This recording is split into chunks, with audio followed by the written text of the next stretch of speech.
This is Weather or Not. All right, welcome into the Friday edition of Weather or Not. Today is day one of a day 6 at a minimum heat wave. And it is going to steam up quick. And Yeah. let's be real, some of the mornings that we had mornings in the 70s. May not even get that as we get into these next couple days. Yeah, it's going to be, I think we have a couple nights where we don't get below 80. Awful. Yeah, terrible stuff. It's the story. Let's go ahead and give you the first alert to it. It is heat and humidity. And I don't like to use the word dangerous. Right. But you have to in a sense like this. Yeah, certainly do. We've been talking about this one lasting longer than the one we had a couple of days ago. In fact, this may be one of the longest and strongest we've had around here in a couple of years. Again, starts today, goes through next Thursday, peaking Sunday, Monday into Tuesday, and maybe now even Wednesday. Yeah, Wednesday looks like we can get it, and I wouldn't be shocked just looking at some of the data if we even have a heat advisory for Thursday. Yeah.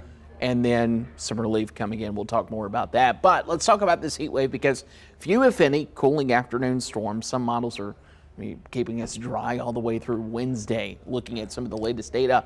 And I love that we put this in here because a lot of people think, oh, I'll just go to the beach. Yeah. The breeze will keep me nice and cool.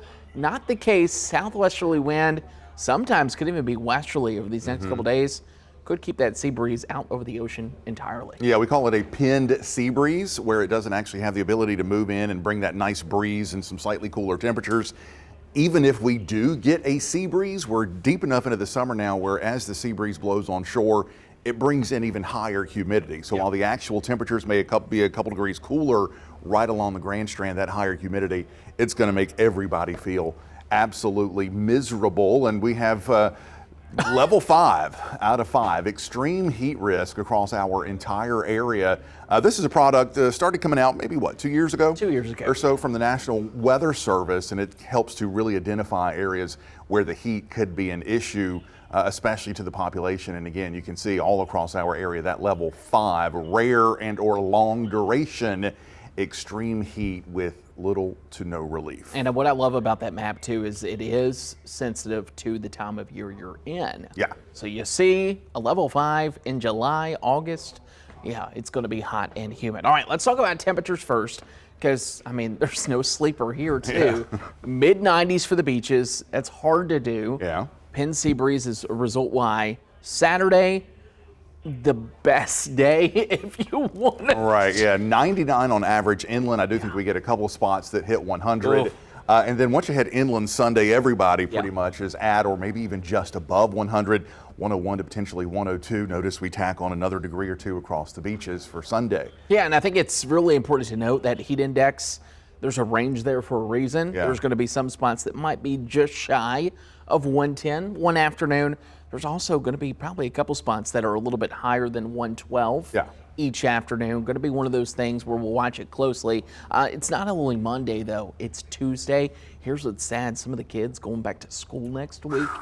Bus stops and afternoons. Going to be brutal. Yeah, and you can see how it just keeps going, potentially 4, maybe 5 consecutive days where the actual air temperature hits or maybe just exceeds 100 there inland.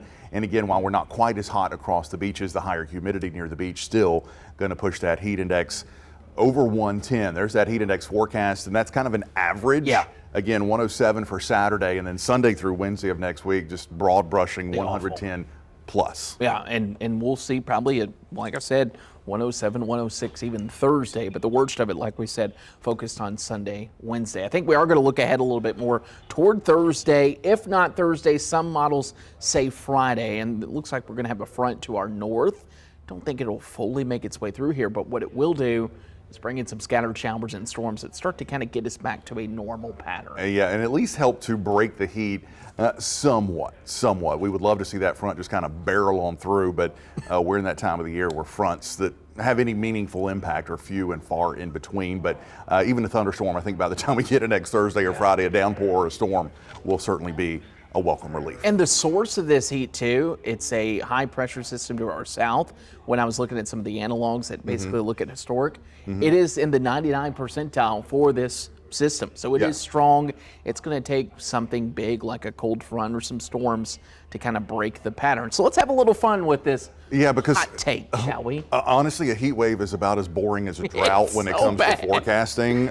So we're trying to have at least a little bit of fun with it. Yeah, our heat wave hot take. Ooh. We're picking the highest temperature in the city here in the area that we cover and the overall highest heat index. Heat index. I forgot my glasses. I can't remember what I went with, and I can't see what I go with. That is a There it is. 102 in Darlington. Yeah, that's my pick. Peak heat index, 116. And I went a little bit different because I was thinking, okay, this looks like it could be a little bit more centered to the eastern portions of North Carolina. So I'm going to Lumberton, 103. I wanted to go heat index 118. I wasn't that brave, so I'm going 117. Yeah. I'm a little shocked by Matty B with the 112 heat index. Yeah. But I mean, lower dew point certainly possible. Jenna, 103. Jace, 113. Welcome to South Carolina. You'll get there eventually. Yeah. He'll figure it out. It really wouldn't shock me if we say 118, 119 one day.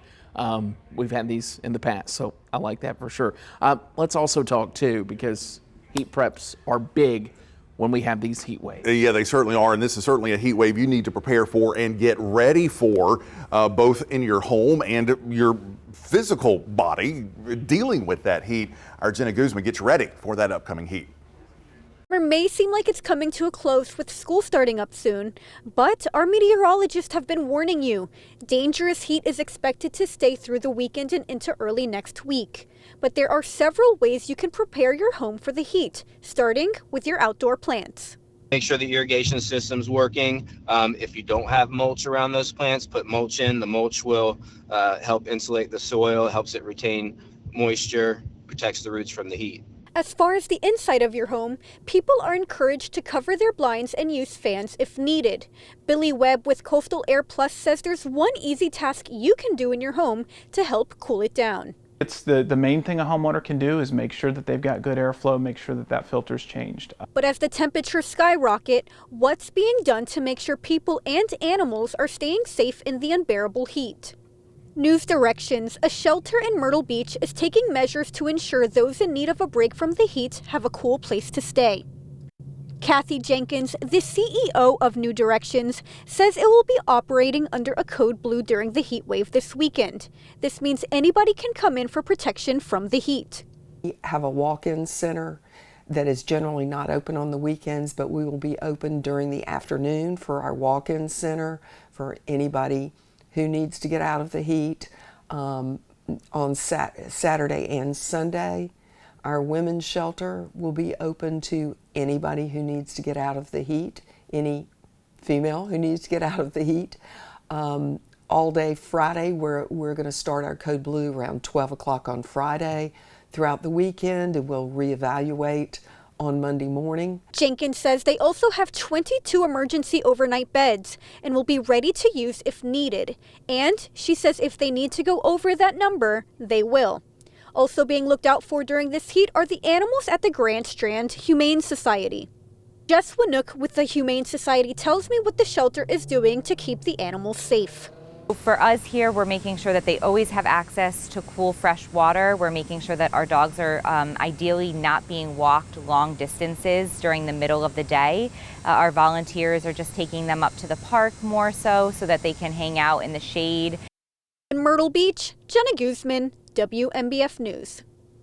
And I know for people that are maybe new to the area, it might seem like a lot, but heat, number one killer too when it comes to weather-related deaths. Yeah, it is, and we've already had our first heat-related death in Texas. Yeah, they're dealing with the heat. We talked about this a couple days ago about how it would start to the west and kind of shift its way east. This happened in Dallas County. It was a 60-year-old man. He did have some pre-existing health conditions, but a good reminder, and why we continue to say these prolonged days of heat-related deaths and illnesses, not that uncommon when you have a prolonged heat wave. So the body can handle 1 to 2 days of heat. Yeah. It's the 5 to 6 to 7 days, and that's what we continue to give you the first alert. All right, let's take it coast to coast here because it's going to be hot. It's going to be humid.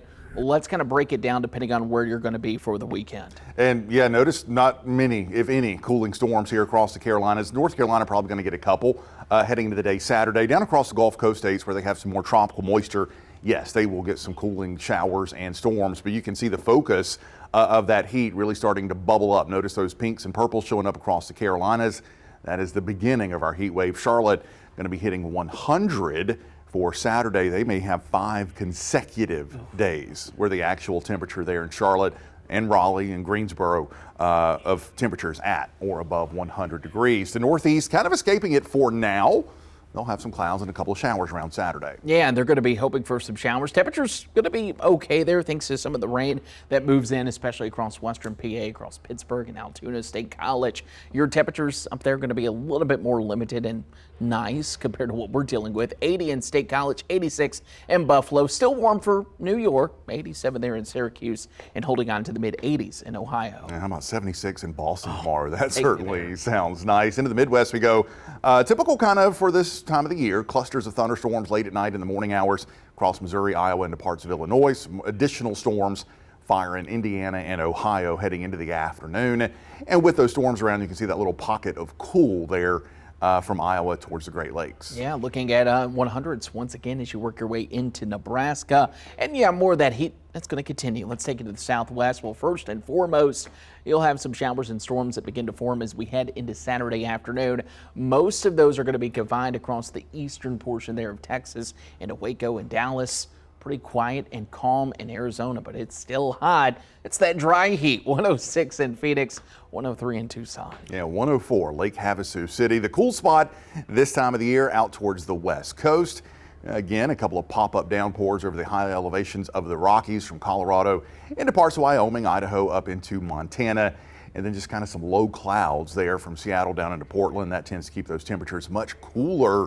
73 in Seattle on Saturday. Yeah, and certainly it's sea fog season for them on the West Coast. 66 in San Fran there, and yeah, a lot of clouds certainly going to be around. So whatever you're doing for this weekend, you could still do those plans. Just make sure you're kind of taking it easy, a little bit easier than what you would on a typical summer day. So do like me and stay inside all weekend long. Honestly, that sounds wonderful. You ready for Friday happy hour? It's my favorite hour of the day. All right, get ready. Listen to this.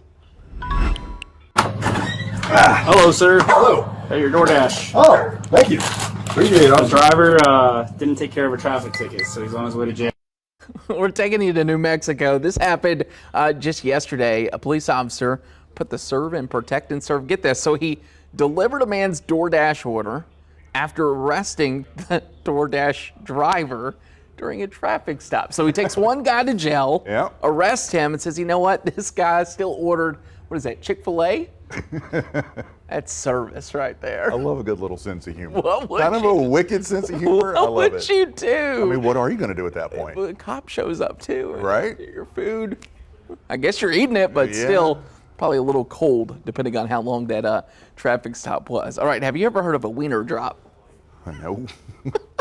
That's what one Illinois baseball team called this. The baseball team took a helicopter and dropped a bunch of hot dogs out from a chopper in 1 hour. This was now a world record. 2,600 hot dogs flew into center field Tuesday in front of a sold-out crowd. And get this, Bill Murray, the comedian, is partially to thank since he's one of the team owners here. The fans got to enjoy the free hot dogs after that, and they even had Wiener Drop t-shirts. Wiener Drop. I mean, why do you do that? I don't know. I guess because you can. And people were even eating them after getting dumped out of a helicopter. There's some random world records. Heads up there from the sky.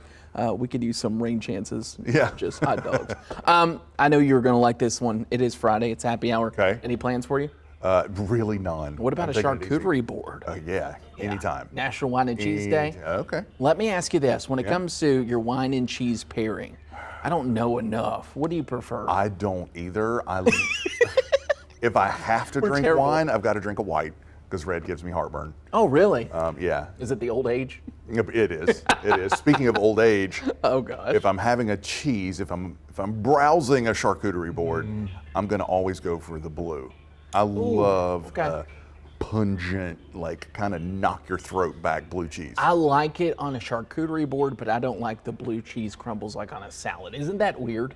Yeah. I don't know. It pairs well with wine for me. A good cracker, a smear of blue cheese, and a dollop of like a orange marmalade or That jam. sounds fantastic. Sweet, the sort of pungent of blue cheese. Yeah, I love a good blue. If you hear that, that's the rumble in Yeah, my tummy right? there. Also, a brie cheese. I love a brie. I will always tear up. It will Love a be brie. gone before you show up at the party. Least favorite are the ones, I'm really horrible at this, not a Parmesan, but a Parmesan-like that are really dry and you Oh, kind of yeah, have to same. chisel a chunk off and it's kind of gritty. I'm good. Yeah, I'll pass. It tastes like chalk. I know exactly what you're talking about. I'm not an aficionado when it comes to wine or cheese, but I will certainly celebrate. All right, that does it for this weekend. Stay For this cool, week. stay safe, take it easy. Change your air filter. I did that this morning. Oh, I need to do that. Yeah, it's just a little extra layer of help. Kind of helps to. Trim around your AC if you have bushes. I did Yeah. that yesterday. Yeah. So, yeah. Look at us practicing Anyway, what we preach. Stay cool out there. We'll see you next week.